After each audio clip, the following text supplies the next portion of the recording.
What's up, it's Cinema Shogun here, and earlier today, a fellow YouTuber and podcaster, I'm sure a lot of you all have heard of him, by the name of Tim Pool. He had one of his properties broken into.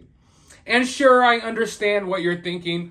Why are we even talking about this? People get their houses broken into every single day, and this is not the usual type of topic I would talk about here on this channel. But the reason I talk about it is because people weren't breaking into this property because they wanted to steal something. This wasn't a burglary.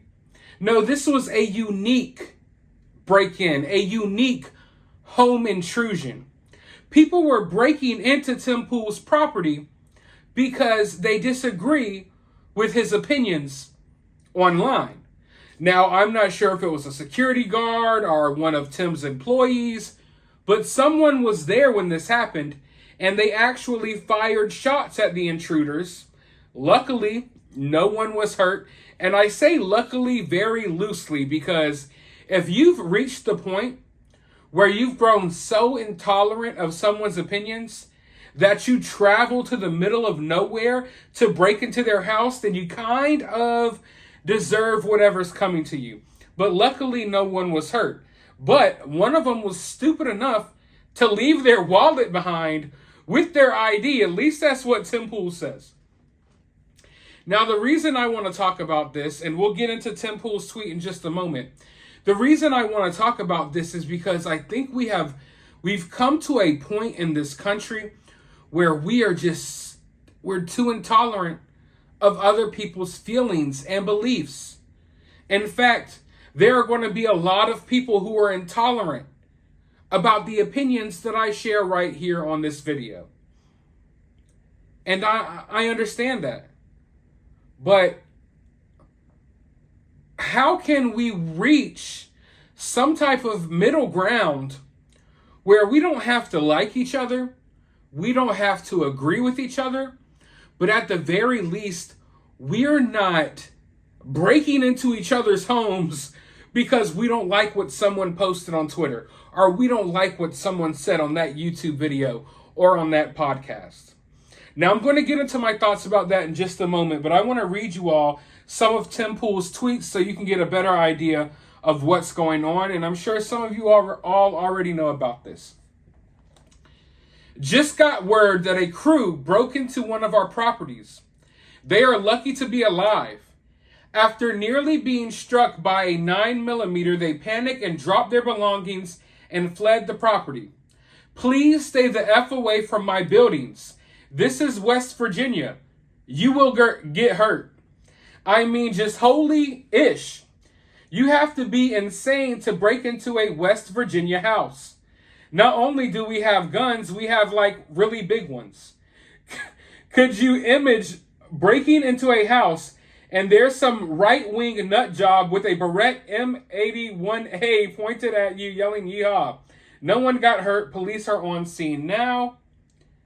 He then goes on to say there's a 9mm bullet lodged in my kitchen now. I can't say I'm surprised this happened after the wave of doxing and threats made against us. Now, for like the past year, Tim Pool has been getting swatted on the regular. If you don't know what swatting is, look it up. It's very bad, and it's a really serious situation, and people have lost their lives because of it. In fact, I think swatting is almost like an attempted murder, if you want me to just be blatant with you. So, Tim Pool has been dealing with all of these threats, people going crazy, and how can I put this? I don't agree with everything Tim Pool says, obviously. I don't agree with anything anyone or everything that anyone says, you know? If you agree with every single thing someone says, then either you are a lot alike or maybe you need to start forming your own opinions, right? So I don't agree with everything he says. But I can identify with him in the sense that Tim Pool is not right-wing enough for the right wing, and he's not left-wing enough for the left wing. I know a lot of people on the right, they kind of trash Tim Pool, And people on the left absolutely hate Tim Pool and label him as like some far right-wing guy. But if you ever heard him talk, then you know that that's just not the case. And I identify with that because I'm not right-wing enough for the right, and I'm not left-wing enough for the left, and I don't like placing labels on myself. I don't like placing labels on myself. Now, of course, other people sometimes hear my opinions, and they'll label me this, they'll label me that. It is what it is. I am what you say I am. I do not have enough time in my day to combat everyone's various opinions on me and how those opinions are wrong. Feel how you want to feel. As far as politics goes, I'm not a really political person. I don't really care about politics. The only reason I care about politics now, and I still don't really care about politics, but I had sort of if you want to, a political awakening during all of the lockdowns and all of that madness that happened a few years ago. So I don't get into politics, and I'm not a political person, but I get into politics from the sense of like, I don't want to become like China.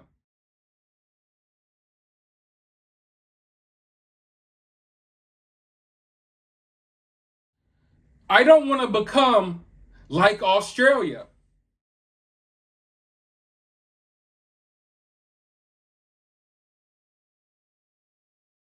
Hell, I don't want to become like Canada.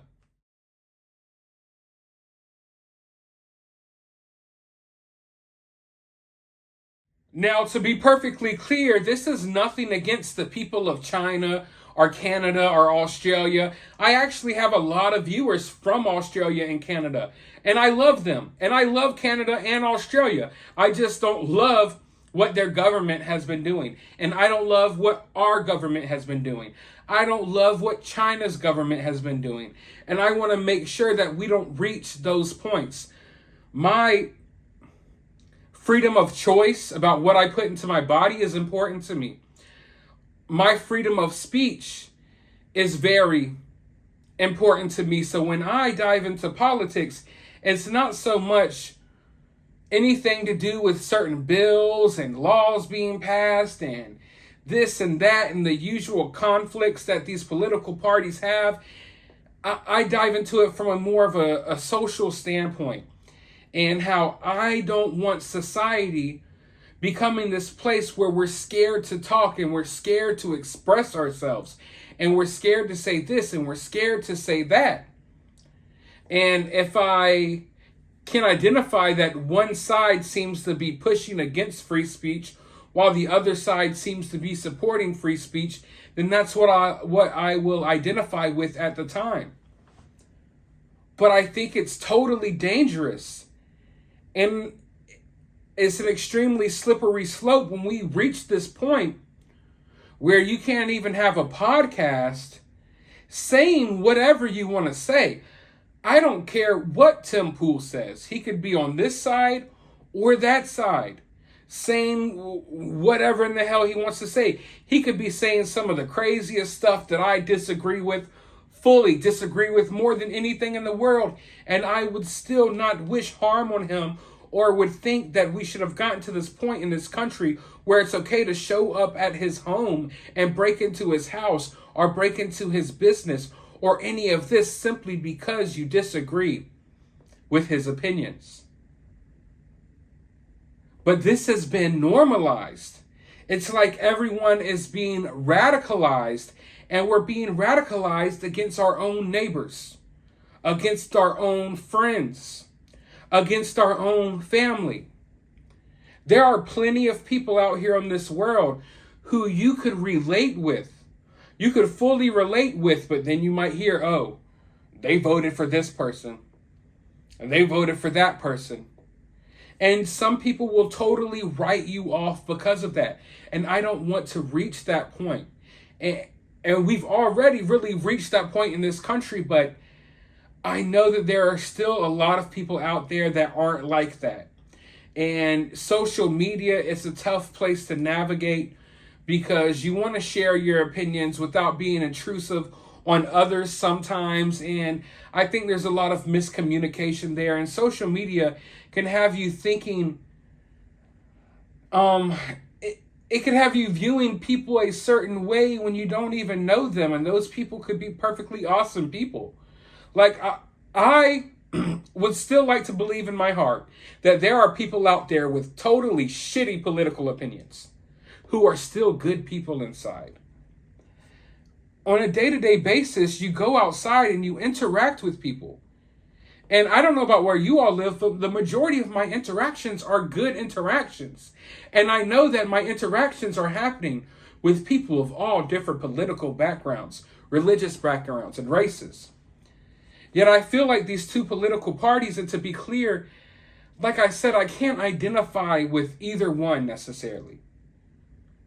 And when I dive into politics, it's because I want to make sure that my freedoms aren't infringed upon too much. And I strongly feel, I'm strongly against like a lot of the stuff that's going on with kids these days. I'm strongly against transitioning kids before they're adults. Like, there's a lot of things that I'm against, and a lot of it isn't political in my mind, but it has been labeled as political. There are things that I can say right now that would have been perfectly normal for me to say a few years ago, but today it's controversial. I could get here on this video and I'll say it right now. Men cannot get pregnant. Men can't get pregnant. That's common sense. And that's not political. That shouldn't be controversial, but now that's considered political. And because I say that, I'll be considered, oh, you're right wing now, because I just believe in facts. Now, Tim Pool mentioned that he's in West Virginia and they got big guns and what have you. And I'm from the South.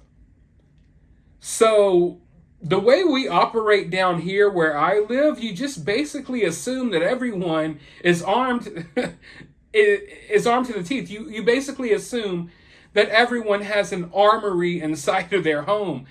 You know, oh man, there's a lot of stories that I've heard, you know, from down here of people breaking into people's homes, and it often doesn't end well. But I hate that it would have to get to that point. You know what I mean? Like, maybe you deserve it. I mean, you kind of deserve it. If you're so intolerant of someone's opinions and you break into their home and something happens to you, then I'm not going to feel bad for you, but I feel bad from the sense that I feel bad that we've gotten here. That we've gotten here. To the point where, oh, you said something on a podcast and I disagree with it. And people will radicalize themselves to the point that they're breaking into someone's home, and you're putting other people in danger. You're putting your own life in danger, and it's a situation that could totally be avoided. But I think hate watching stuff has also become popular. I know there are people out there that hate watch my videos. Why? I don't hate watch anything. I don't have enough time in my day to spend time doing or watching something I hate. If it's something I hate, I turn it off and I watch something I love.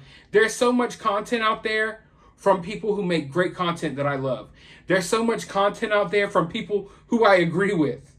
So I don't understand why people hate watch people on YouTube and hate watch you to the point that they feel it's necessary to track you down and show up at your house. So, I mean, I could rant about this all day, but I like, when I set out to make this YouTube channel, of course we cover true crime, pop culture, and all of that. But my main goal throughout all of this content, my main goal is to make people feel more comfortable being yourself and feel more comfortable expressing yourself and saying the things that you want to say, even if it's not popular, even if it's not politically correct. Because the more we police our own language, the more stuff like this is going to happen. People weren't showing up at people's house for God knows what years ago because they disagreed with their opinions. Not at the level that it's happening now. In 2004, I'm sure you could have released a YouTube video, or 2008 or whenever, and I'm sure that you probably would have been okay. But the more it seems that the government cracks down on free speech, the more the government regulates our free speech, the more big tech and social media limits our speech and limits us from saying what we want to say, the more it emboldens these crazy people to feel like it's okay to attack you or to show up at your house if they disagree with you. Because they've been emboldened by these big platforms that basically label people like Tim Pool as right-wing extremist, hateful people. And in these sick people's minds, it's justified. What they're doing is justified. Showing up at Tim Pool's house, it's justified because guess what? I read an article in the news that says Tim Pool's bad. So I hope that somehow, some way, we could reach a point in this country where this stops, or where this starts trending in the other way. Because we have to be accepting of each other. And at the end of the day, this is what they want. And when I say they, I mean they. I'm not going to elaborate on who they is. They, the powers that be, the powers that really run America, the powers that really run the world. They want you to do their job for them. Why should they have to police language and stop you from saying certain things when they know that sick, weird people emboldened by their words will show up at your house and do it for them? It's all an intimidation factor. And when they lose the control of things like Twitter, okay, we can't limit speech as much on Twitter. Now they're going to say whatever they can on the mainstream media that will embolden people to send you threats and to show up at your house to try to silence you that way, since they can't silence you the regular way by shadow banning you on Twitter and things like that. So, I mean, I could really talk all day about this topic, and topics like this I'm extremely passionate about, and I would like to talk about stuff like this more on this channel because I think this is more important than any of the most of the stuff that I cover. You know, I do cover like missing people cases and stuff like that, but I personally think that how we interact socially and how we interact in our culture, it affects those cases as well. I guarantee you, we wouldn't have as many true crime cases to cover if we changed in the right direction as a culture.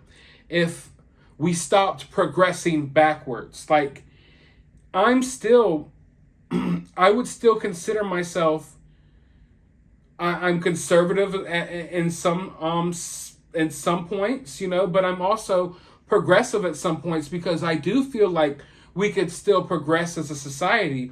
But right now, I feel like we are digressing, and they're camouflaging it as if it's progress.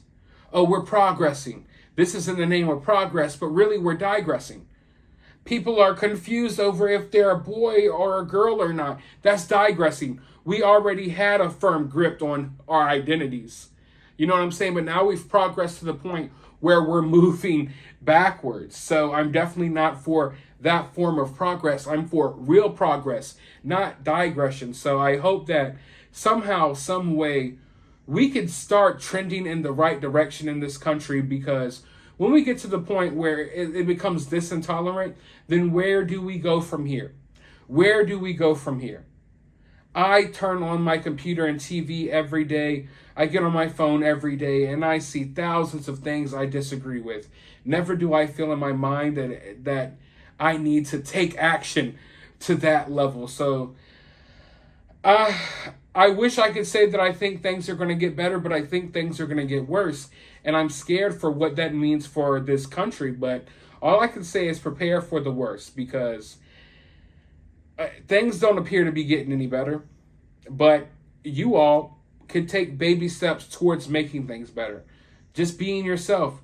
just saying how you feel. The more people say how they feel, the less people will be scared to speak up, and the less these people will be emboldened to take action against people who they disagree with. But let me know your thoughts about this down in the comments below. While you're down there, hit that thumbs up button, hit that subscribe button, ring that notification bell, and I'll talk to you all in the next video.